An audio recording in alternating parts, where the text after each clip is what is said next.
Ողորմություն պարգևող Քրիստոս, որ հովանի ես քո սուրբերին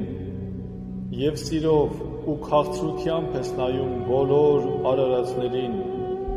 լսիր մեզ երկնքից, բարեխոսությամբ սուրբ Աստվածածնի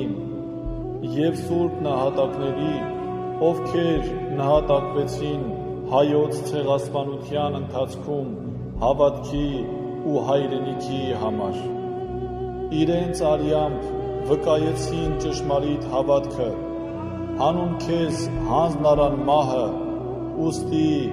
աղաչում ենք սրբադասպաս նահատակներին, որպեսզի բարեխոս լինեն քո առջև մեր հոգիների փրկության և աշխարհում խաղաղության հաստատման համար։